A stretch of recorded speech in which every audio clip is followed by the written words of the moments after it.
दोस्तों आज मैं आप सबके लिए कर रहा हूँ क्लास 10th का पार्ट 1। जी हाँ दोस्तों, ग्रामर का part 1 lesson 1 parts of sentence. यहाँ पर देख लीजिए लेसन 1 ही है पार्ट ऑफ सेंटेंस। तो इसी को मैं आपको बेहतरीन तरीके से आप समझाने वाला हूँ। जो भी इसमें लिखा है उसको आपको पूरा अच्छे से समझा दूंगा, आपको एकदम दिमाग में समझ में आ जाएगा। बिना आपको वक्त गवाए फ्रेंड्स, वीडियो को चलिए शुरू करते हैं। तो देखिए फ्रेंड्स, सबसे पहली चीज़ में क्या है, अंग्रेजी भाषा की वर्णमाला में कुल 26 अक्षर होते हैं जिन्हें दो भागों में विभाजित किया। आपको पता है कौन से 26 अक्षर होते हैं? ABCDEFGHIJKL ऐसे ही करके जेड तक है, इसी में 26 अक्षर होते हैं। चलिए इतना हो गया। उसके बाद देखिए जिन्हें दो भागों में विभाजित किया गया है, लेटर्स को दो भागों में विभाजित किया गया है। देखिए क्या किया गया है, कौन से दो भागों में? देखिए सबसे पहला तो है वॉवेल, वॉवेल जिसको तो हम स्वर बोलते हैं हिंदी में, और दूसरा यहाँ पर consonant, vowel and consonant. Letter को दो पार्ट्स में डिवाइड किया गया है। वॉवेल्स में आते हैं आपके 5 वॉवेल्स हैं, AEIOU, और कॉन्सोनेंट में आते हैं BCDFGH। मतलब AEIOU को छोड़कर जितने भी यहाँ पर लेटर्स बचते हैं, 26 में से 5 निकाल दिए, 21 आते हैं कॉन्सोनेंट। अब उसके बाद फ्रेंड्स देखिए पार्ट ऑफ जो सेंटेंस है, सबसे पहले आप जान लीजिए सेंटेंस किसको बोलते हैं। सेंटेंस बोलते हैं अ group of word which make a complete sense is called sentence. मतलब शब्दों को वह समूह, ऐसा समूह जिसमें पूर्ण चीज, मतलब अ group of word that make a complete sense, पूर्ण भाव प्रकट करे, उसे ही हम वाक्य कहते हैं। सेंटेंस की हिंदी वाक्य होती है। अभी आपको सारी चीज़ें नीचे मिलेंगी, तो आप बस देखते रहिए, आपको एकदम बेहतरीन तरीके से समझा दूंगा। आपको फिर ज़्यादा दिक्कत नहीं होगी, आप अच्छे से समझ जाएंगे। देखिए यहाँ पर है, इस प्रकार वॉबल्स की संख्या 5 तथा कॉन्सोनेंट की संख्या 21। यहाँ पर देखिए लिखा है वॉबल की संख्या 5 होती है तथा कॉन्सोनेंट की 21। और देखिए उसके बाद है वर्ड, वर्ड को हम बोलते हैं शब्द। जी हाँ दोस्तों, अब आइए इसको भी आपको समझाते हैं। इसमें आपको बहुत सारे डिफिनीशन, बहुत सारी चीज़ें, आपको एग्जांपल्स और भी चीज़ें, आपको जो नॉलेज है सारी चीज़ें आपको अच्छे से मिल रहे हैं। तो देखिए वर्ड्स किसको बोलते हैं? वर्ड मतलब शब्द। अब शब्द कहते किसको? देखिए लेटर्स का वह सार्थक समूह जो स्पष्ट अर्थ देता है शब्द कहलाता है। मतलब अक्षरों का ऐसा समूह, अक्षरों का, अक्षर ये सारे हैं तो इनका ऐसा समूह जो स्पष्ट अर्थ देता है उसे हम वर्ड कहते हैं। जैसे देखिए कैट, यहाँ पर हमने यहाँ पर सी लिया, ए और यहाँ पर टी, कैट इससे ही बना। देखिए CAT कैट, मतलब ये देखिए एक स्पष्ट अर्थ दे रहा है, कैट मतलब बिल्ली। टेबल, यहाँ पर चेयर, कुर्सी, मतलब जिसको हिंदी में बोलते हैं। तो देखिए अगर हम इसको ऐसे बना दें EAO, ईओ फ्रेंड्स, मतलब कुछ जो सार्थक शब्द ना बने वो वर्ड हमारा नहीं होगा। मतलब the a group of letter which make a complete sense is called word. यहाँ पर लेटर्स का वह सार्थक समूह जो स्पष्ट अर्थ देता है वर्ड कहलाता है, शब्द कहलाता है। उसके बाद देखिए सेंटेंस, सेंटेंस मतलब होता है वाक्य। अब देखिए वाक्य किसको कहते हैं? सब, यहाँ पर देखिए अक्षरों के समूह को तो शब्द कहते हैं। अब ये एक शब्द बन गया, अभी तक तो ये छोटे छोटे लेटर ही थे, उसके बाद ये एक शब्द बने हैं। अब शब्द के बाद देखिए सेंटेंस आता है। सेंटेंस वाक्य, शब्दों का वह समूह जिससे पूर्ण भाव प्रकट होता है उसे वाक्य कहते हैं। अभी मैंने आपको ऊपर ही बताया था, फिर से आपको बता देता हूँ। अ group of word which makes complete sense is called sentence. अभी आपको देखिए वर्ड्स पता चल गया, वर्ड्स किसे कहते हैं। और इसमें भी देखिए अ ग्रुप ऑफ वर्ड्स, अब इसमें है शब्दों के समूह को जिससे एक सार्थक वर्ड बने, सार्थक यहाँ पर भाव प्रकट हो, उसे हम सेंटेंस कहते हैं। इतना हो गया। यहाँ पर लेटर, अक्षरों के समूह को शब्द कहते हैं और शब्दों के समूह को वाक्य कहते हैं। अब देखिए सेंटेंस के जो भी एग्जाम्पल्स हैं, जैसे Ram is writing a letter, Ram is writing a letter. उसके बाद सेकंड हो गया example how pretty she is, और are you hungry, shut the door. यहाँ पर बहुत सारे हैं example. Ram reads a book, मतलब जो भी ऐसे टाइप जिसका सार्थक समूह, सार्थक भाव प्रकट हो उसको हम सेंटेंस बोलते हैं। अब उसके बाद आप यहाँ पर क्या लिखा है, उपयुक्त सभी शब्दों के सार्थक समूह अर्थ पूर्ण भाव प्रकट करते हैं, अतः ऐसे सभी समूह सेंटेंस, मतलब ये सभी समूह जो हैं वो सेंटेंस कहलाते हैं।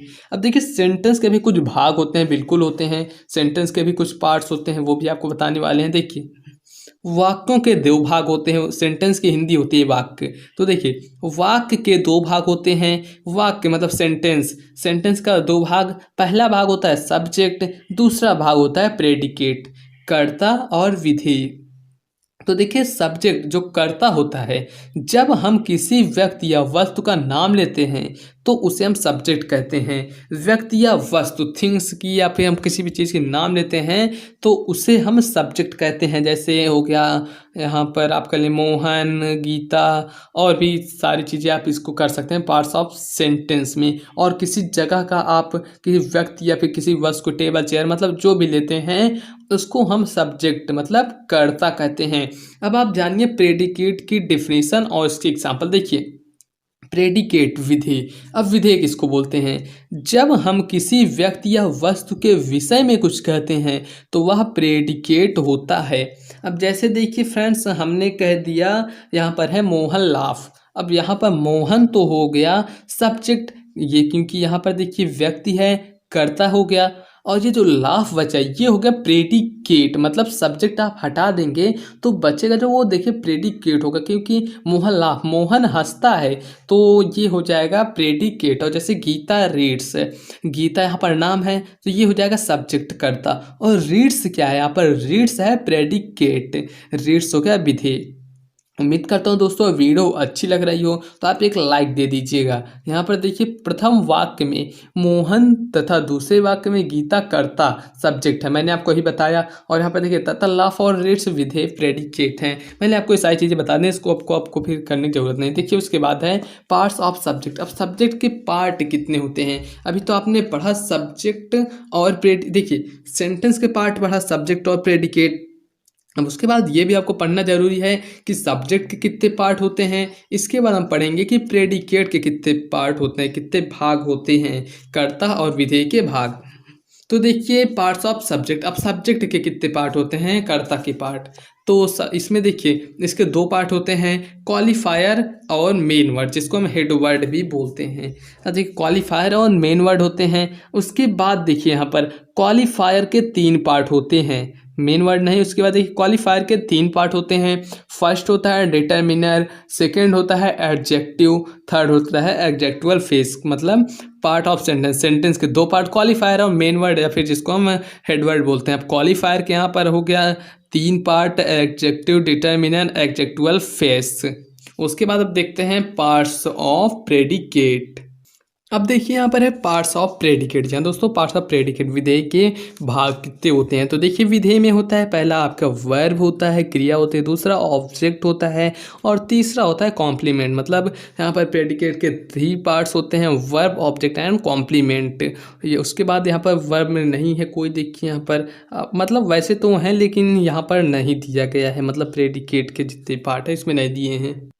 अब देखिए फ्रेंड्स यहाँ पर ऑब्जेक्ट के होते हैं 2 पार्ट।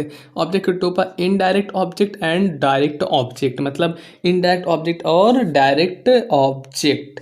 अब उसके बाद हम फ्रेंड्स पढ़ लेते हैं यहाँ पर सब्जेक्ट। जरा सब्जेक्ट, क्योंकि यहाँ पर लिखा गया है सब्जेक्ट्स पार्ट्स को समझने के लिए निम्नलिखित टेबल्स को ध्यानपूर्वक पढ़ें। आइए आपको इसको भी समझाते हैं। देखिए यहाँ पर है सब टेबल 1 सब्जेक्ट है, एक तरफ प्रेडिकेट लिखा है, तो इससे आप दोनों आपका क्लियर हो जाएगा कि सब्जेक्ट और प्रेडिकेट कहते किसको हैं। देखिए यहाँ पर है जैसे सब्जेक्ट में है राम प्लेस, अगर ये पूरा एक सेंटेंस होता तो राम प्लेस होता। मैंने आपको बताया जो नाम होगा उसको आप सब्जेक्ट में लिखेंगे, जो बचेगा उसको आप प्रेडिकेट को दे देंगे। तो देखिए ये हो गया राम हो गया सब्जेक्ट और ये प्रेडिकेट हो गया प्लेस। उसके बाद फिर सब्जेक्ट है मीना, मीना हो गया यहाँ पर सब्जेक्ट, वीव्स हो गया प्लेस प्रेडिकेट। उसके बाद जैसे है, देखिए अभी तक आपने नाम ही पढ़ा था, उसके बाद जैसे ये सब चीज़ें आ जाती हैं इसमें। देखिए जैसे सब्जेक्ट और प्रेडिकेट में, तो यहाँ पर देखिए जैसे है ही प्लेड, तो ही प्लेड हो गया, यहाँ पर ही हो जाएगा आपका सब्जेक्ट और उसके बाद जो बच्चा प्लेड मतलब खेलता है उसको ये हो जाएगा आपका प्रेडिकेट।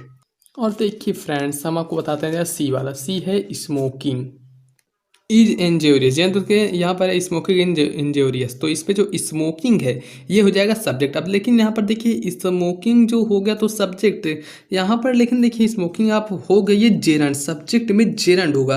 और देखिए लास्ट में आई एन जी, तो हम इससे पहचान ली ये हो जाएगा जेरंड। और देखिए ऐसे नीचे to work is useful, to work हो गया सब्जेक्ट और प्रेडिकेट होगा इज यूजफुल।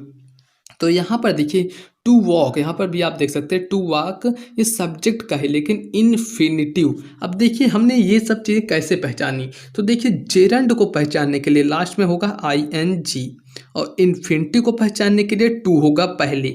और देखिए यहाँ पर नाउन, नाउन तो ये आपने देखा ही किसी भी नाम को। और अगर प्रोनाउन जानना है तो ही सी इट दे ये सब होगा। देखिए नाउन प्रोनाउन यहाँ पर होगा ये ING, तो इसको जिरंड बोलेंगे। और यहाँ पर देखिए टू है, जैसे शुरू में टू आ जाए तो इसको हम बोलेंगे इन्फिनिटिव। फ्रेंड्स ये थे आपके पार्ट्स ऑफ प्रेडिकेट। अगर आपको वीडियो अच्छी लगी हो तो आप लाइक कर दिएगा। चैनल को आपने अभी तक सब्सक्राइब नहीं किया तो चैनल को जरूर से सब्सक्राइब करके बेल के आइकन को प्रेस कर दिएगा, क्योंकि आपको पता है चैनल पर ऐसी डेली आपको नए नए वीडियोस मिलती रहती हैं।